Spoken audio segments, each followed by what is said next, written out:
Welcome back to Infidelity Tales Lab. We're incredibly grateful for your support. Before we begin today's tale, tell us, which city or country are you joining us from? We love connecting with our global audience. Now, let's dive into today's story. Chapter 1. Innocent Words. Daddy, why does Mommy call you her biggest mistake when you're not here? Dominic Foster froze, his hand hovering over the storybook he'd been about to read to his daughter, Lily. The 10-year-old's wide hazel eyes, so much like his own, gazed up at him expectantly, unaware of how her innocent question had just shattered his world. When did you hear Mommy say that, sweetheart? He managed, keeping his voice steady despite the sudden hollowness in his chest. Last week when she was talking to Uncle Patrick on the phone. Lily frowned. She was laughing, but it didn't sound like a happy laugh. It sounded like the laugh she does at your boss's jokes at Christmas parties. Dominic nodded slowly, processing this information while maintaining his composure. Patrick, his wife's brother, the man who'd been best man at their wedding 12 years ago. I'm sure Mommy was just joking, he said, forcing a smile. Grown-ups sometimes make silly jokes that don't really mean anything. Lily seemed satisfied with this explanation, but Dominic's mind was racing. He and Vanessa had been having problems, sure. Their marriage had cooled over the past year. Physical intimacy had become rare, conversations superficial. He'd attributed it to the stress of his new position at the architectural firm and her promotion to hospital administration. They were both busy, tired. It was just a phase. But biggest mistake. After finishing Lily's bedtime story and kissing her goodnight, Dominic made his way downstairs. The house was quiet. Vanessa was working late again, the third time this week. She'd texted that a budget crisis needed her immediate attention. He poured himself 2 fingers of bourbon and sat in the darkness of their kitchen. The home they'd rebuilt together after the fire 5 years ago, when they'd lost almost everything. The insurance had barely covered half the reconstruction costs, but they'd pushed through, taking out loans, working overtime. Vanessa had been his rock then. What had changed? Dominic took a long sip, remembering how they'd met 15 years ago. He'd been finishing his architectural degree, working nights as a bouncer at a downtown club. Vanessa, a stunning pre-med student with ambition that matched his own, had walked past the line with her friends. Their eyes had met, and something had clicked. 3 years later, they were married. Their early years had been a struggle, but filled with love. They'd scrimped and saved, supported each other through career setbacks and triumphs. When Lily was born, he'd thought their bond unbreakable. He glanced at the time, 11:42 p.m.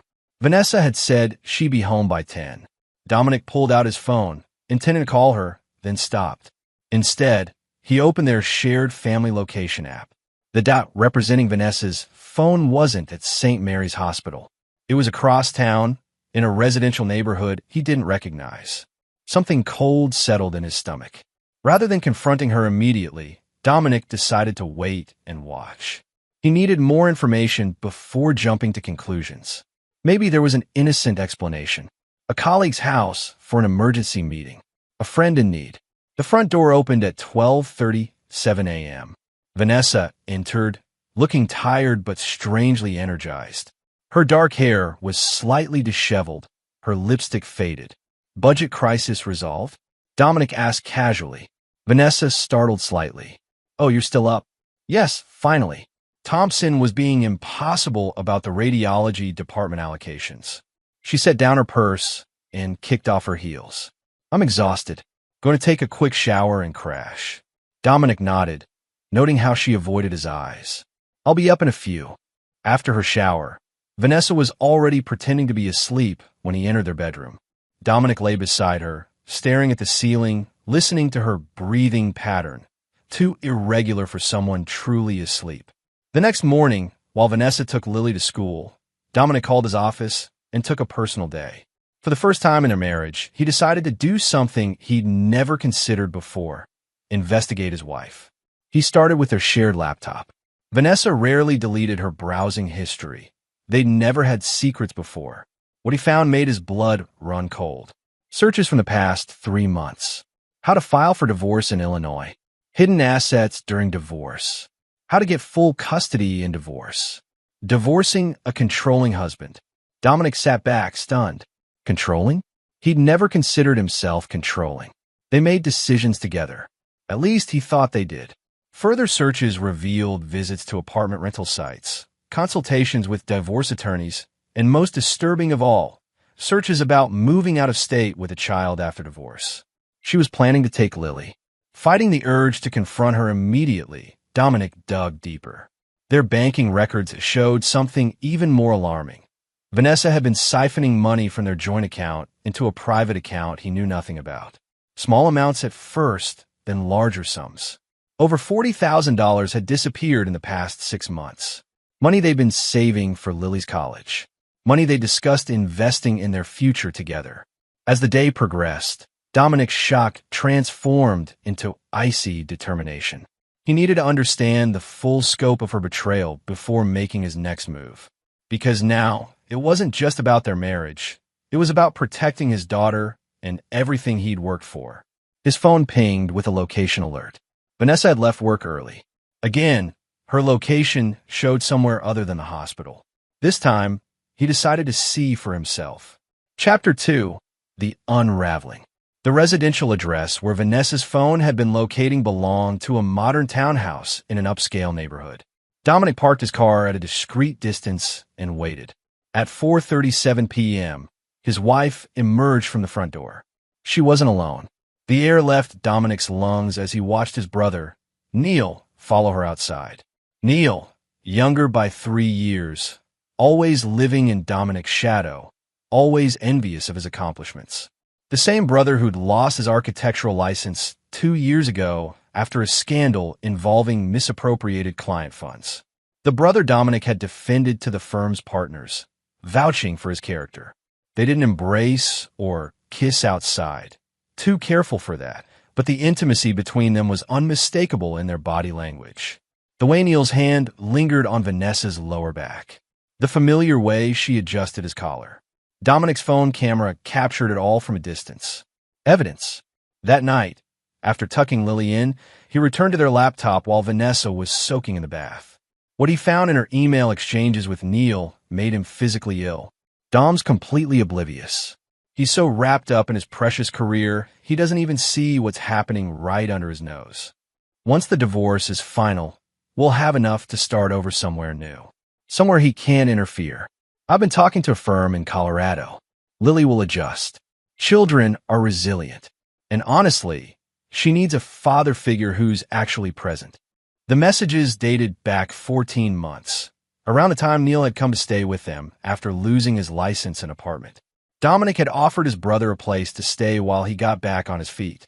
Instead, Neil had been systematically destroying Dominic's marriage and plotting to take his daughter away. The bathroom door opened, and Dominic quickly closed the laptop. Vanessa entered their bedroom wrapped in a towel, her damp hair framing her face. For a moment, he saw the woman he'd fallen in love with, before the image was corrupted by what he now knew. "You're quiet tonight," she observed, selecting night clothes from her drawer. "Just thinking about work," he lied. "The Westlake project is hitting some snags. You'll figure it out. You always do." Her words were supportive, but her tone held something else. Indifference, perhaps even contempt. "I invited Neil over for dinner tomorrow," Dominic said casually. It's been a while since he's seen Lily. Vanessa froze momentarily before continuing to dress. "Oh, I thought he was busy with that new job in Evanston." Another lie. Neil had told them he'd found work with a small firm in Evanston. The truth, as Dominic had discovered today, was that Neil wasn't employed at all. He was living off money Vanessa had been funneling to him. Their money. "He said he could make time," Dominic replied. "Family's important, right?" Vanessa smiled tightly. "Of course. I'll pick up some steaks on my way home." That night, Dominic lay awake beside his sleeping wife, formulating his plan. Confronting them immediately would be satisfying, but strategically unwise. They'd clearly been planning this for months. He needed time to protect himself, to protect Lily. The next day, Dominic met with a divorce attorney of his own, Maxwell Sloan, a shark known for his ruthless efficiency.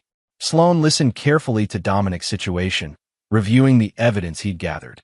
"They've given you a significant advantage by plotting this while still in the marital home. Using shared resources, Sloan explained. The financial diversion alone is actionable. But we need more. What do you suggest? Dominic asked. Don't confront them. Not yet. Document everything. Get access to all financial records. If they've been careless enough to leave these trails, there may be more we can use. Sloan leaned forward. How much do you want to fight for? Everything. Dominic replied without hesitation. My daughter. My home. Everything I've built. Then we need to be methodical and patient. Sloan outlined a strategy that made Dominic's stomach turn, but he recognized its effectiveness. For the next 6 weeks, Dominic lived a double life. On the surface, he was the same hard-working husband and devoted father. He attended Lily's soccer games, brought Vanessa flowers, even invited Neil over for family dinners, watching with disgusted fascination as his wife and brother maintained their charade. Behind this facade, he was meticulously building his case, following Sloan's guidance. He hired a private investigator who documented Vanessa's and Neil's meetings. He secretly recorded conversations where Vanessa demeaned him to friends. He carefully tracked the continuing financial diversions. Most critically, he spent more time with Lily, documenting his involvement in her daily life, taking her to doctor's appointments, attending parent-teacher conferences, establishing an undeniable pattern of engaged parenting, all while saying nothing about what he knew. Chapter 3. The Serpent's Nest. The dinner with Neil proved excruciating but enlightening. Dominic observed every subtle exchange between his wife and brother with new awareness. The lingering glances, the inside jokes, the way they both checked their phones simultaneously when messages arrived. How's the new job treating you? Dominic asked Neil over dessert, his tone perfectly casual. Neil took a sip of wine before answering. It's good. Smaller firm, but they appreciate my expertise. Actually handling a commercial project downtown now. Another lie. The PI had confirmed Neil hadn't worked in months. We should catch up more, Dominic suggested. Grab lunch sometime. Like we used to. Something flickered in Neil's eyes. Guilt, perhaps, or wariness. Definitely. Been too long. After Neil left, Vanessa seemed tense. That was nice, she said mechanically, loading the dishwasher. Lily always loves seeing her uncle. Family's everything, Dominic replied, watching her hands tremble slightly. That night, after Vanessa fell asleep, Dominic slipped into the guest bathroom with her phone. He'd observe her passcode during dinner. Inside, he found what he expected. Hundreds of messages between her and Neil, planning their future, disparaging Dominic, strategizing the divorce. More damning were messages to Vanessa's friend Teresa, a social worker. I need your professional opinion.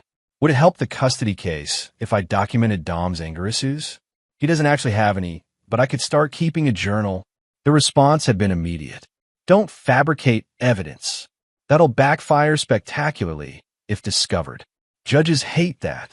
Dominic photographed the exchanges, then carefully returned Vanessa's phone to her nightstand.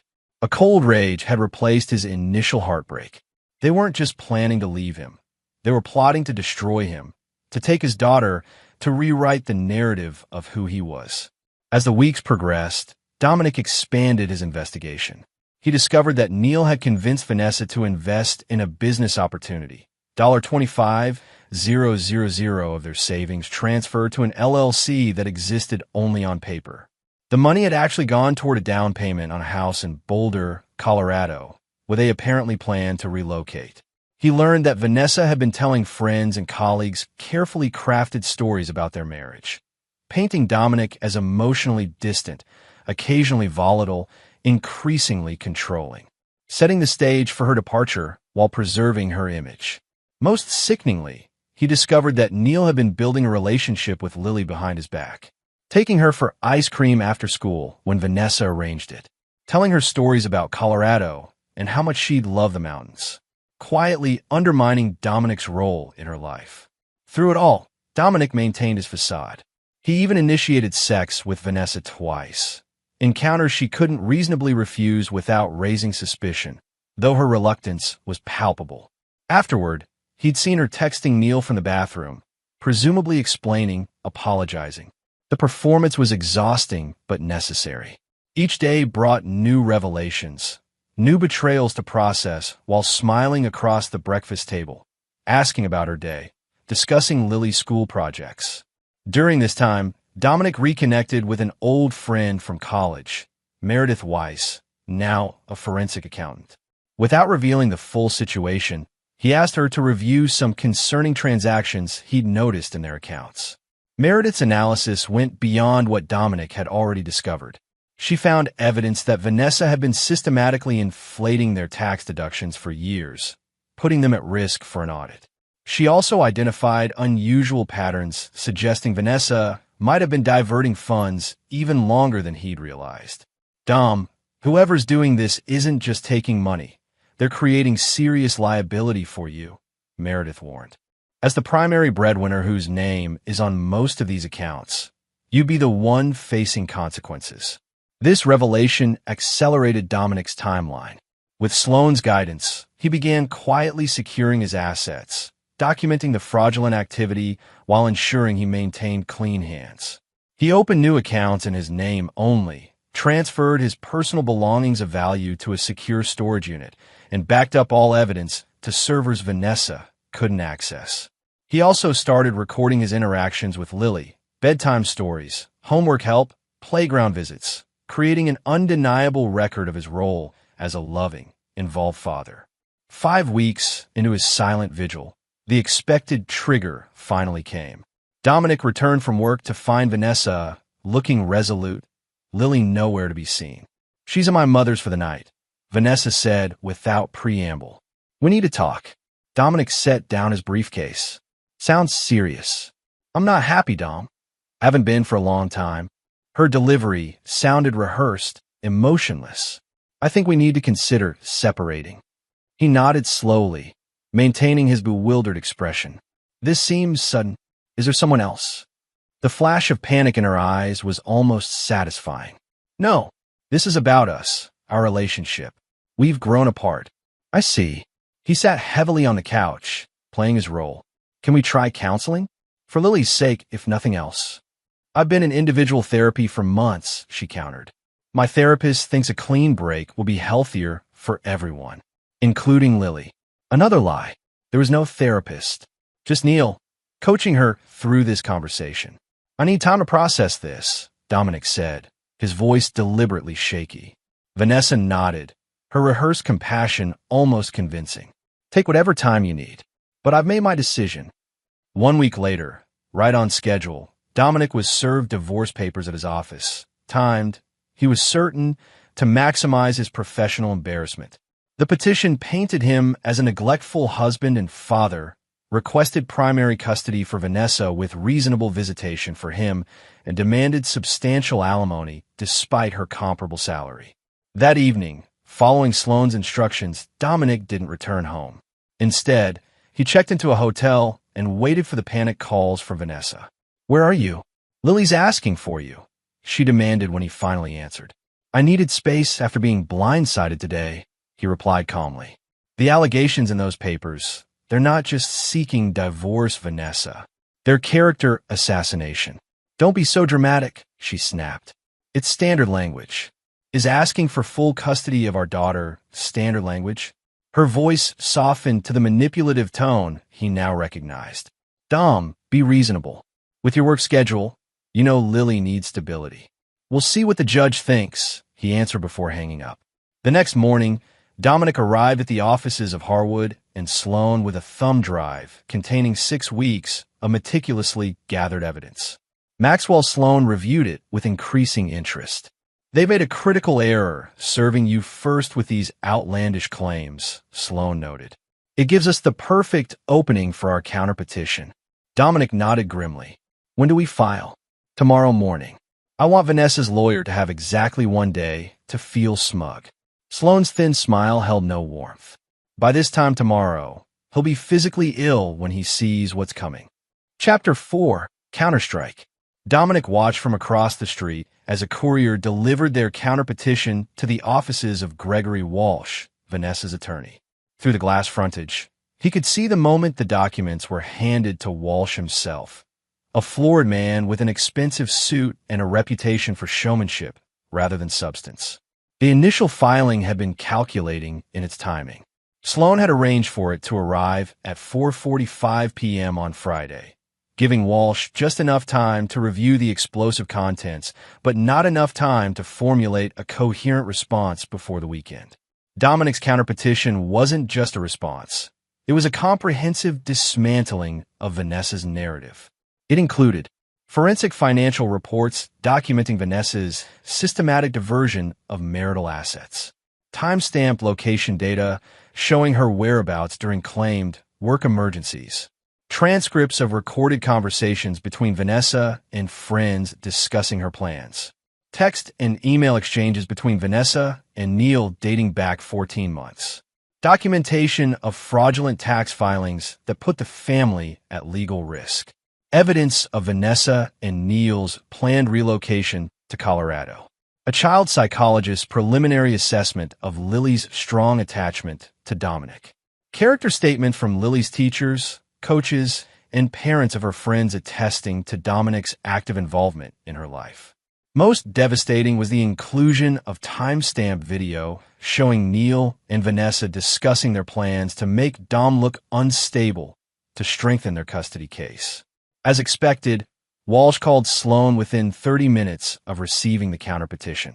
"Your client has been conducting illegal surveillance," Walsh blustered, his voice so loud that Dominic could hear him through Sloan's speakerphone. "My client has been documenting activities occurring in his own home, on devices purchased with marital funds, and in public spaces," Sloan replied coolly. "Nothing illegal about that, Greg. These accusations are fully supported by evidence, unlike the fictional narrative in your filing." Sloan's tone remained measured. "I suggest you advise your client to withdraw her petition before this becomes even more embarrassing. This is harassment." "No, Greg. Harassment would be releasing the recording where your client discusses fabricating abuse allegations with her paramour, who happens to be my client's brother. That would be harassment." Sloan paused. "And possibly criminal." The line went silent before Walsh spoke again, his voice noticeably subdued. "I'll need to consult with my client." "Of course. We'll expect your response by Monday noon." Sloan ended the call and turned to Dominic. "Now we wait." The weekend passed in excruciating slowness. Dominic remained at his hotel, fielding increasingly frantic texts and calls from Vanessa. "We need to talk. This is getting out of hand. Think about what this will do to Lily." He responded minimally, following Sloan's advice. "All communication should go through our attorneys now." On Sunday evening, Neil called. Dominic let it go to voicemail. "Dom, it's me. Look, things have gotten complicated, but we're still brothers. There are two sides to every story. Call me back, man. We can work this out without destroying the family."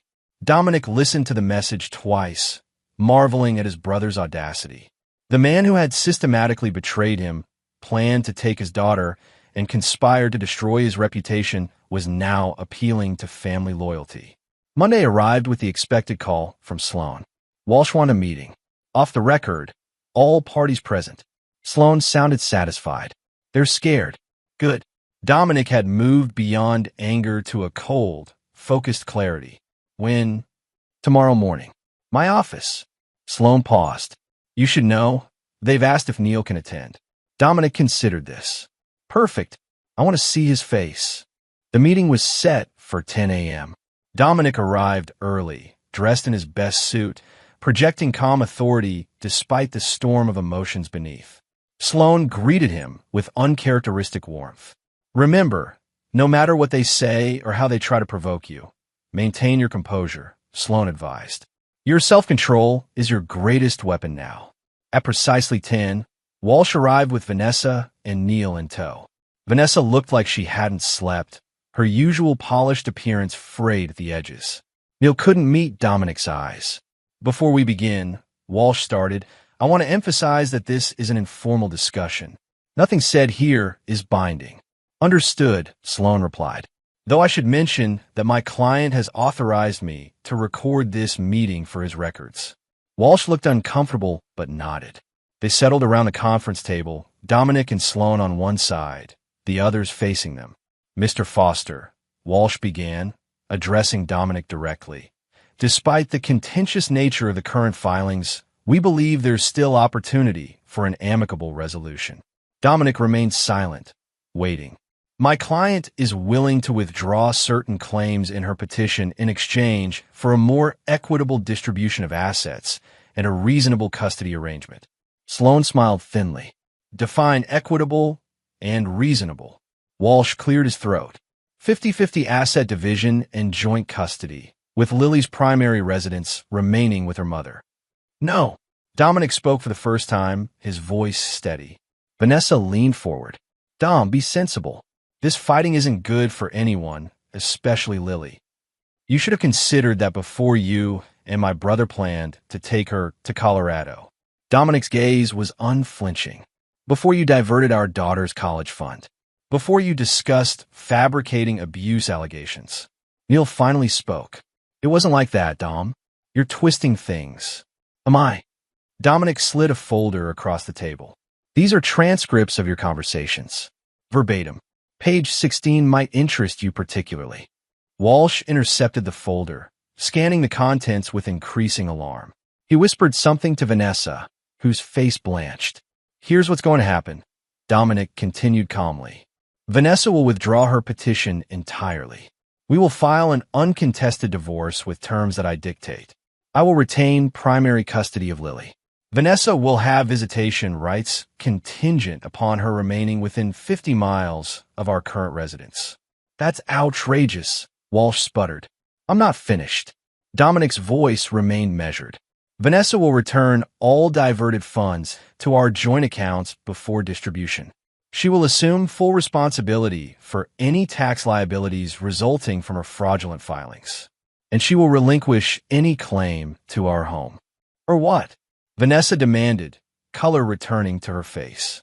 Or we proceed to court with the full evidence package.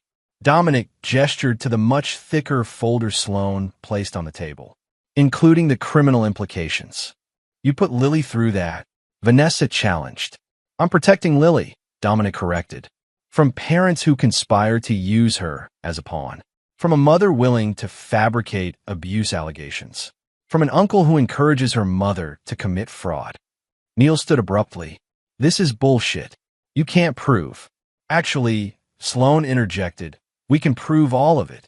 The question is whether we need to do so publicly. The implied threat hung in the air.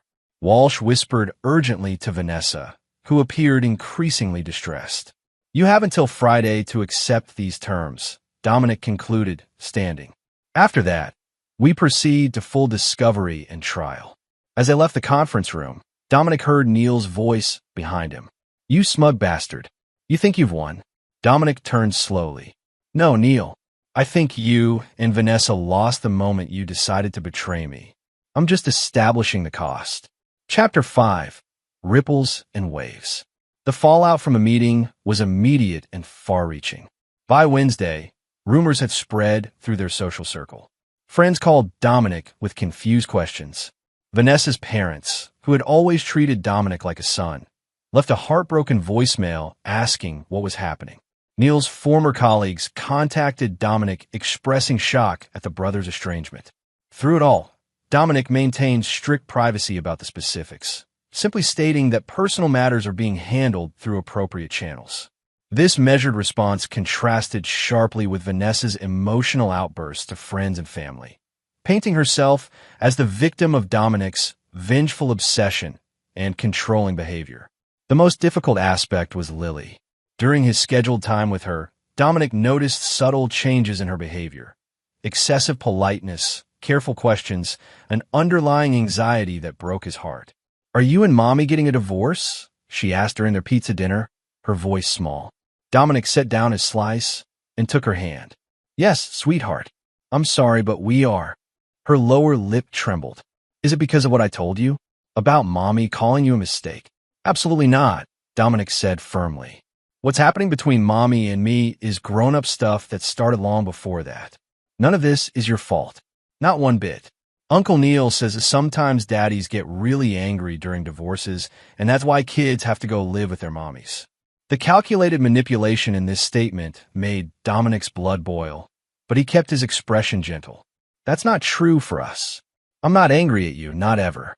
And we don't know yet exactly how things will work with where you'll live. But I promise you'll always have your room at home with me. Mommy says we might move to Colorado with Uncle Neil. She says they have better schools there. Dominic took a measured breath. Do you want to move to Colorado, Lily? She shook her head emphatically. No, my friends are here. And you're here. Then I promise you won't have to move.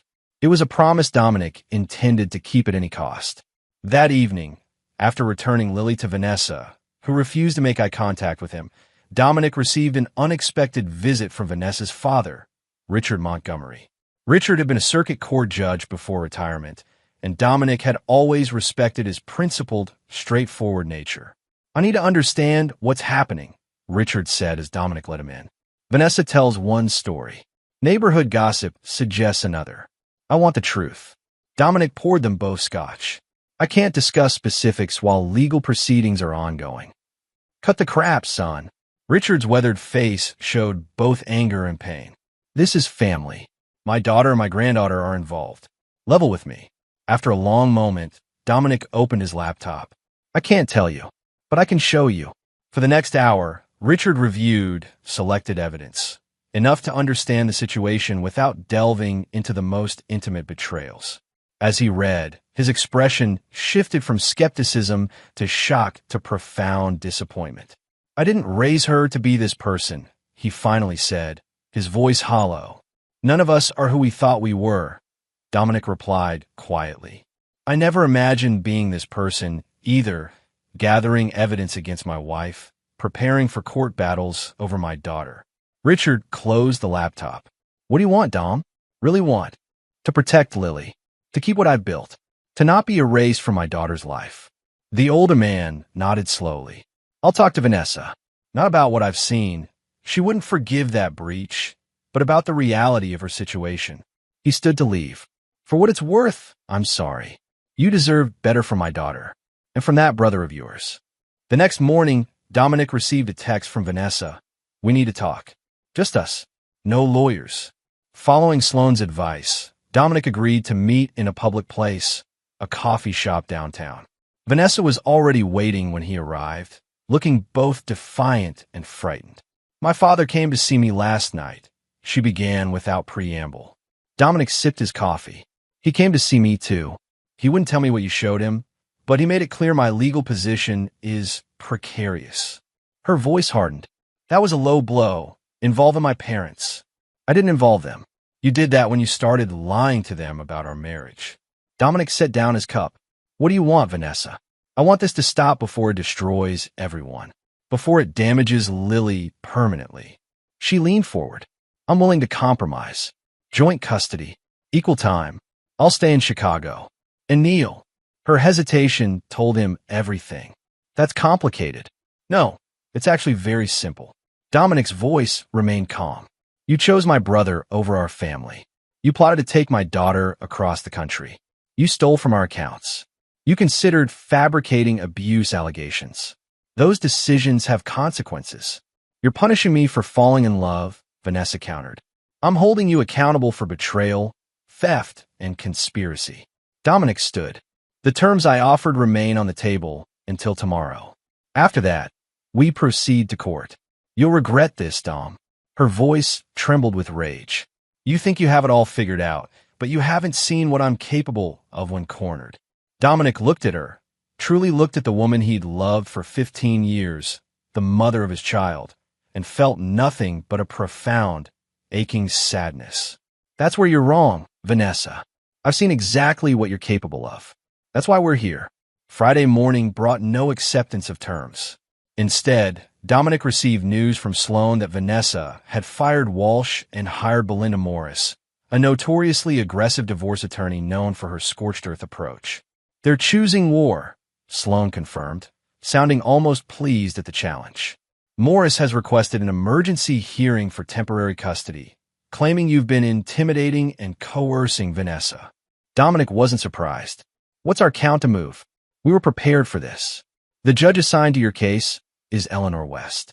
She has zero tolerance for false allegations or parental alienation. We file our full evidence package this afternoon. Request a guardian ad litem for Lily immediately. and move for temporary primary custody for you based on Vanessa's demonstrated intent to relocate the child without consent. By Friday evening, the battlefield was set. What had begun as a private betrayal was about to become a public spectacle, exactly what Dominic had hoped to avoid for Lily's sake. As he was preparing dinner for himself in the quiet of his hotel room, his phone rang with an unfamiliar number. "Mr. Foster? This is Detective Laurel Martinez with Chicago PD. We need to discuss a complaint that's been filed against you." Chapter 6, Darkness Visible. Complaint, Dominic repeated, his mind racing through possibilities. "Yes, sir." Allegations of threatening behavior and harassment. Detective Martinez explained. "Standard procedure is to discuss this in person. Are you available to come to the station tomorrow morning?" Dominic immediately called Sloan, who arranged for a criminal defense attorney, Victoria Chun, to accompany him. "This is a classic desperation move," Chun explained as they drove to the police station the next morning. "Your wife's new attorney likely suggested filing a police report to support their emergency custody petition. Creates a paper trail they can reference even if the complaint goes nowhere." Detective Martinez turned out to be a sharp-eyed woman in her 40s who seemed unimpressed by the situation. "I'll be direct, Mr. Foster. Your wife claims you've been sending threatening messages, surveilling her movements, and creating a climate of fear that's affecting your daughter." Victoria Chin spoke before Dominic could respond. "My client categorically denies these allegations. We believe they constitute malicious prosecution, especially given the timing coinciding with divorce proceedings." "That's for the courts to decide," Martinez replied evenly. "I'm just gathering information." "Then you should know that Mr. Foster has obtained a temporary restraining order against his brother, Neil Foster, based on documented threats." Chun slid a copy across the table. "Additionally, Mrs. Foster has been systematically diverting marital assets and planning to leave the state with their daughter, as evidenced by these financial records and communications." Martinez reviewed the documents with a neutral expression. "This is messy. Divorce often is," Chin agreed. "But only one party here has actual evidence supporting their claims." After 2 hours of questioning and statement-taking, Martinez concluded the interview. "Based on what I've seen, we're not pursuing charges at this time. This appears to be a civil matter for family court." Outside the station, Dominic exhaled heavily. "Thank you." Chin nodded briskly. "They were fishing, hoping you'd say something incriminating. But this isn't over. Expect more tactics like this." She was right. Over the next 2 weeks, as the initial hearing approached, Dominic weathered a storm of escalating attacks. Vanessa changed the locks on their home, forcing him to get a court order for access to his own possessions. Neil filed a countersuit claiming Dominic had defamed him to professional contacts. Anonymous calls were made to Dominic's firm, suggesting he was misusing company resources for personal vendettas. Lily's school received a letter questioning Dominic's emotional stability around children. Most disturbingly, Lily reported during their visitation that Mommy and Uncle Neil say you're sick in your head and need special medicine to not be angry all the time. This parental alienation crossed a line that Dominic couldn't tolerate. That evening, he activated the final phase of his plan, one he'd hoped wouldn't be necessary. First, he contacted Richard Montgomery again. "They're poisoning Lily against me. I need your help." Richard, devastated by his daughter's actions, agreed to testify if needed about her statements and behavior. As a respected former judge, his testimony would carry significant weight. Next, Dominic reached out to Meredith Weiss, who had continued investigating Vanessa's financial activities. What she'd uncovered was worse than expected. "The tax fraud isn't just aggressive deductions," Meredith explained, showing him documents. "She's been falsifying income sources to justify the increased funds from the diverted marital assets. If the IRS investigates, we're talking potential criminal charges." Finally, Dominic approved Sloan's request to depose 3 of Vanessa's colleagues from the hospital. Individuals who had received the anonymous concerned emails about Dominic's mental state, supposedly from other staff members, but actually traced back to Neil's laptop. The depositions revealed something unexpected. Vanessa had been falsifying portions of her work history. Her promotion to hospital administration had actually been a lateral move following complaints about missing prescription medications from her department, complaints that had been quietly resolved without formal charges. Armed with this new information, Sloan filed an amended petition requesting immediate primary custody for Dominic, supervised visitation only for Vanessa, a psychiatric evaluation of both Vanessa and Neil, freezing of all remaining joint assets, an expedited trial date. The evening before the emergency hearing, Dominic received a call from an unexpected source, Gregory Walsh, Vanessa's former attorney. "I shouldn't be calling you," Walsh began, sounding troubled. "But there are ethical lines I won't cross, even for clients." "What's happening?" Dominic asked, instantly alert. "I can't give specifics. Attorney-client privilege still applies. But if I were you, I'd ensure your daughter doesn't leave the country with her mother or uncle. And I'd check if either of them has recently acquired new passports." The implication was clear. Vanessa and Neil were planning to flee with Lily. Dominic immediately contacted Sloan, who arranged for an emergency order restricting Lily's travel and flagging her passport in the system. He then called Richard Montgomery. "I need to see Lily now," Dominic explained the situation. "Can you get Vanessa out of the house for an hour?" Richard agreed without hesitation. "I'll tell her I need to discuss something about tomorrow's hearing. I'll pick her up in 20 minutes. When Vanessa left with her father, Dominic went to the house. Using his court order for access, he entered to find Neil there, supposedly watching Lily while Vanessa was out. "What the hell are you doing here?" Neil demanded, blocking the hallway to Lily's room. "I'm here to see my daughter," Dominic replied calmly. "Step aside. You have no right." "I have every right," Dominic interrupted, showing the court order. "And unlike you, I'm not planning to kidnap her to another country." Neil's face drained of color. "That's insane. You're paranoid. Then you won't mind explaining the 2 one-way tickets to Mexico City found in Vanessa's email? Or the rental car reserved in Guadalajara?" Dominic was taking a calculated risk based on Walsh's warning, but Neil's expression confirmed he'd hit the mark. "You've been in her email again," Neil accused. "That's illegal. Actually, I have a court order permitting access to all shared accounts as part of discovery." Another calculated bluff. "Now move, or I call the police and have you arrested for custodial interference." Neil stepped aside, seething. "This isn't over, Dom. For you, it is." Dominic entered Lily's room to find her awake and scared. "Daddy? Why are you and Uncle Neil fighting?" Dominic sat on her bed. "Sweetheart, I need you to pack some things. You're going to stay with me tonight." "But Mommy said—" "I know, but there's been a change of plans." Dominic helped her gather essentials while explaining in age-appropriate terms that the judge had said she should stay with him for a few days. As they left, Neil stood watching with impotent rage. "You'll regret this, Dom. I promise you that." "Take it up with the judge tomorrow," Dominic replied, ushering Lily to his car. That night, safely in Dominic's hotel suite, Lily finally relaxed enough to reveal what had been planned. "Mommy and Uncle Neil said we were going on a special vacation tomorrow. Just the 3 of us. They said you knew about it, but couldn't come because of work." Her innocent disclosure confirmed Dominic's worst fears. He held her close. "That's not happening anymore. Tomorrow we're going to see a judge who's going to help us figure out what happens next." "Are you mad at Mommy?" Lily asked sleepily. Dominic chose his words carefully. "I'm sad about some choices Mommy has made, but I'm not mad at you ever. And no matter what happens, I'll always be your dad." When Lily finally fell asleep, Dominic called Sloan with the new information.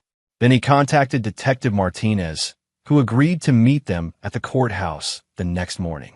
The stage was set for the final confrontation. Chapter 7, Judgment Day. Judge Eleanor West's courtroom fell silent as she studied the documents before her. At 72, West was a legend in family court, known for her penetrating intelligence and unwavering focus on children's welfare above all other considerations.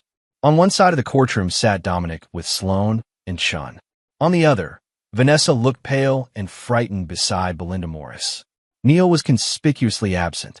"Before we begin," Judge West announced, "I want to address the emergency motion filed this morning regarding alleged plans to remove the minor child from jurisdiction. her stern gaze fixed on Vanessa. Mrs. Foster, can you explain why one-way tickets to Mexico were purchased in your name and your daughter's? Morris leapt to her feet. Your Honor, my client categorically denies any intent to flee jurisdiction. Those tickets were for a planned vacation that was fully disclosed. To whom was it disclosed, Counselor? Judge West interrupted. Not to the child's father, according to the record before me. Not to this court, despite explicit orders restricting the child's travel. She turned to Dominic. Mr. Foster, when did you become aware of these travel plans? Last night, Your Honor, Dominic replied. A concerned party alerted me to the possibility, which my daughter then confirmed when I exercised my court-ordered visitation. Judge West nodded. I see. And where is Neil Foster today? Morris shifted uncomfortably. We're not representing Mr. Neil Foster, Your Honor. His whereabouts are not our concern. They're mine, announced Detective Martinez, entering the courtroom. Neil Foster was apprehended at O'Hare International Airport this morning, attempting to board a flight to Mexico City with a significant amount of cash and Mrs. Foster's jewelry in his possession. The courtroom erupted in murmurs until Judge West's gavel restored order. Detective, is Mr. Foster being charged? The judge inquired. Not at this time, Your Honor. He's being held for questioning regarding the attempted removal of assets subject to the temporary restraining order in this case. Judge West turned her penetrating gaze to Vanessa. Mrs. Foster, were you aware of your brother-in-law's travel plans? Vanessa glanced desperately at her attorney before responding. I may have discussed possible vacations with him, Your Honor. I see. Judge West's tone made clear she saw everything. In light of these developments, I'm prepared to rule on the emergency motions before me. What followed was a systematic dismantling of Vanessa's position. Judge West granted Dominic temporary full custody, restricted Vanessa to supervised visitation, ordered psychological evaluations for both Vanessa and Neil, and froze all remaining assets pending final judgment. Furthermore, she concluded, I am deeply troubled by evidence of attempted parental alienation and potential flight risk. Mrs. Foster will surrender her passport and that of the minor child to the court immediately. The court will also appoint a guardian ad litem to represent the child's interests going forward. As the hearing concluded, Dominic felt no triumph. Only relief that Lily was safe and the worst of Vanessa's and Neil's schemes had been thwarted. Outside the courtroom, Morris approached Sloan and Dominic. My client is prepared to discuss settlement terms. Sloan smiled thinly. I believe your client's negotiating position has been somewhat compromised today. Perhaps, Morris conceded, but a protracted court battle benefits no one, especially not the child. Dominic considered this. Despite everything, she was right about one thing. Continuing this war would only cause more trauma for Lily. Have your client meet mine tomorrow, Sloan replied. We'll discuss possibilities. That evening, as Dominic helped Lily with her homework in their hotel suite, soon to be exchanged for their home, which the court had granted him exclusive use of pending final judgment, his phone rang with Richard Montgomery's number. Dominic, I'm with Vanessa, Richard said, his voice heavy. She wants to talk. Not about the case. Morris would have a fit, but as Lily's parents. Would you be willing? After ensuring Lily was settled with a movie and room service dinner, Dominic met Vanessa and her father at a quiet restaurant near the hotel. She looked exhausted, defeated. I know you hate me, she began. I don't hate you, Dominic replied honestly. I don't recognize you anymore, but I don't hate you. What happened today? She stopped, recalibrating. Neil was acting on his own. I never agreed to him taking those things. Dominic didn't believe her, but arguing would serve no purpose. Why did you want to talk? For Lily. Vanessa's eyes filled with tears. Whatever happens between us, she loves both her parents. I don't want her growing up in a war zone. Neither do I, Dominic agreed. But that requires truth, Vanessa. No more manipulation. No more poisoning her against me. I can change, she insisted. I've realized how far things went off track, how much I've lost. She reached for his hand, which he carefully moved away. We could try again, Dom. For Lily's sake. Richard looked pained at his daughter's transparent attempt at manipulation, but remained silent. No, Vanessa, Dominic said quietly. That's not happening. But we can try to be decent co-parents if you're genuinely willing. She withdrew, mask slipping to reveal a flash of cold anger before smoothing into resignation. Then I want a fair settlement. One that acknowledges my contributions to our marriage. That's between the lawyers now, Dominic replied, standing. But if you're sincere about Lily's welfare, demonstrate it. Stop the alienation attempts. Commit to staying in Chicago. Take responsibility for your actions. As he left, Richard followed him outside. She's still my daughter, and I love her, the older man said. But she needs consequences. Don't let her manipulate you into concessions she doesn't deserve. I won't, Dominic promised. But Lily deserves parents who can at least be civil to each other. The next day, the settlement discussions began in earnest. With her position severely weakened, Vanessa agreed to terms far closer to Dominic's original demands. Primary physical custody to Dominic, with Vanessa receiving regular visitation. Joint legal custody with a tie-breaking provision giving Dominic final say in cases of disagreement. A requirement that Vanessa remain within 50 miles of Chicago while Lily was a minor. No alimony. Division of assets accounting for Vanessa's prior diversion of funds. Dominic retaining the family home. Both parents required to attend co-parenting counseling. The most difficult issue remained Neil. Vanessa insisted she should be free to maintain whatever relationship she chose with him, while Dominic was adamant that Neil's influence not extend to Lily. He deliberately undermined my relationship with my daughter, Dominic argued during a particularly heated negotiation session. He conspired to take her out of the country illegally. He cannot be part of her life.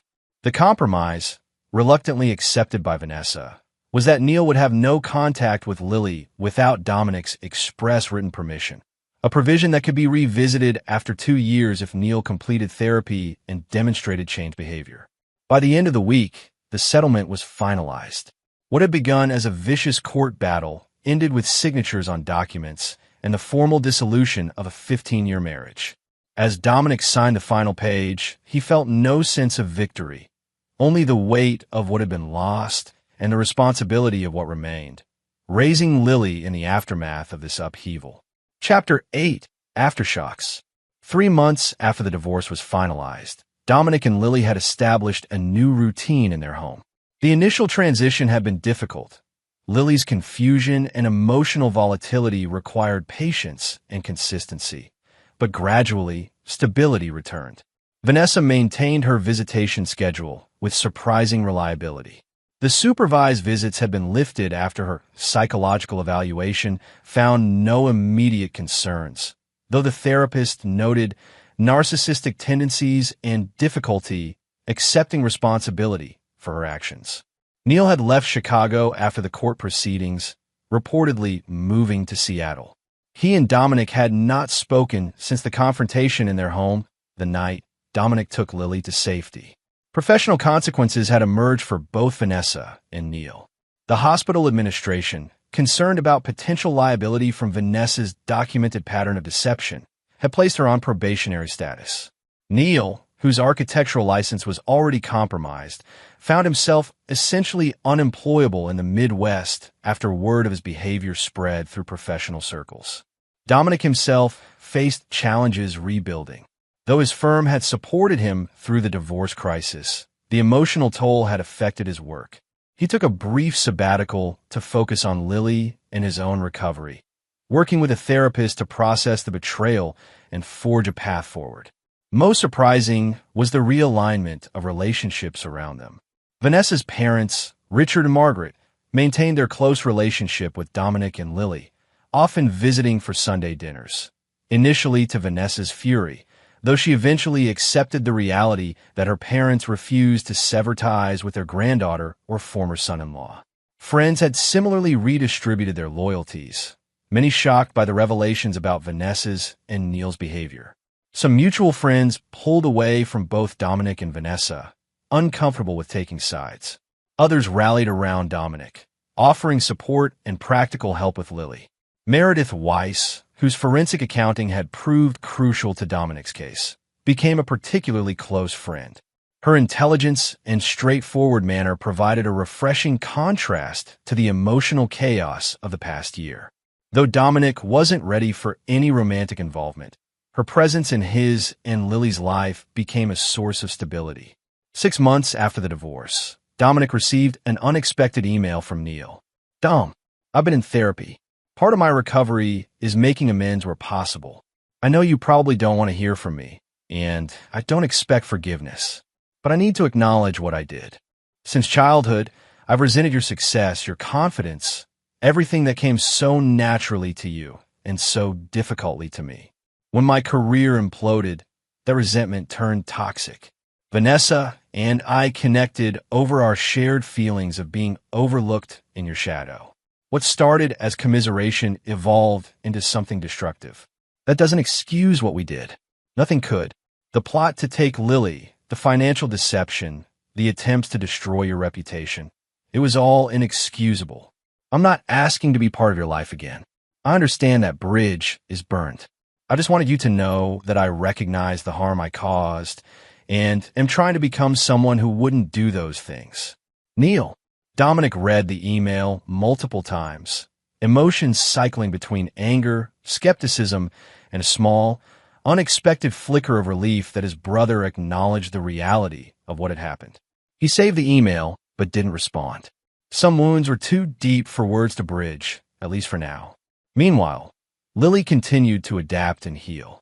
With the help of her therapist, she gradually came to understand the situation in age-appropriate terms. The parental alienation attempts had largely failed. Her natural bond with Dominic had proven resilient against Vanessa's and Neil's manipulations. One evening, as Dominic tucked her in, Lily asked a question that caught him off guard. "Daddy, are you still sad about Mommy?" Dominic considered how to answer honestly while remaining appropriate.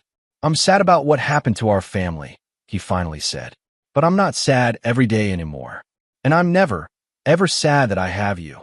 Lily nodded thoughtfully. "I heard Grandpa tell Grandma that Mommy made the biggest mistake of her life." The echo of his daughter's innocent question that had started this entire ordeal wasn't lost on Dominic.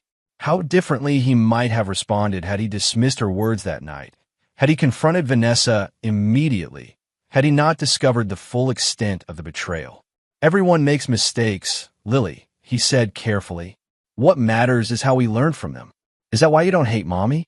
Because she's learning from her mistake?" "I don't hate Mommy because hating someone hurts you more than it hurts them," Dominic explained.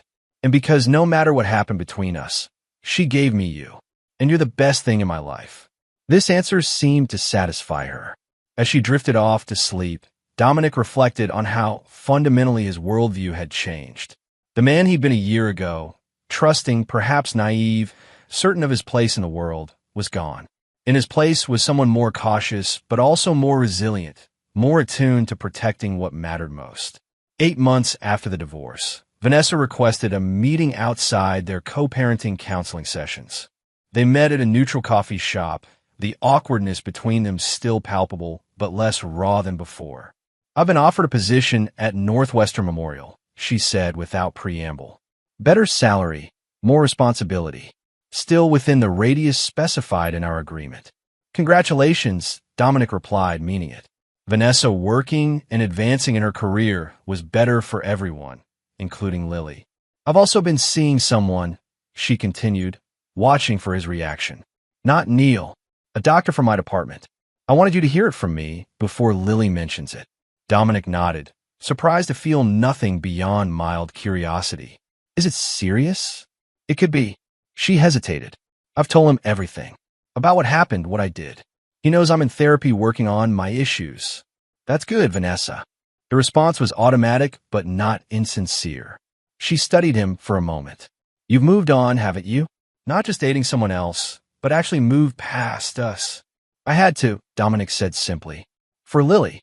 For myself. I haven't," Vanessa admitted, a flash of the vulnerability he'd once loved crossing her face. "I keep replaying everything, wondering where it all went wrong. If I hadn't let Neil influence me." "Neil didn't make you do anything," Dominic interrupted, not unkindly. "You made your choices. So did I. Now we live with them." She nodded slowly. "For what it's worth, I am sorry, Dom. Not just for getting caught. For who I became, who I let myself become. It wasn't full accountability, perhaps that would never come, but it was something, a recognition, however limited, of her role in their destruction. I appreciate that, Dominic said. And I hope things work out with the new job, with the new relationship. Lily deserves happy, healthy parents. As they parted ways, Dominic felt a weight lifting, not completely, but noticeably. The past would always be there, its lessons etched into his DNA. But the future remained unwritten, full of possibilities he was now free to explore. Chapter 9. Rebuilding.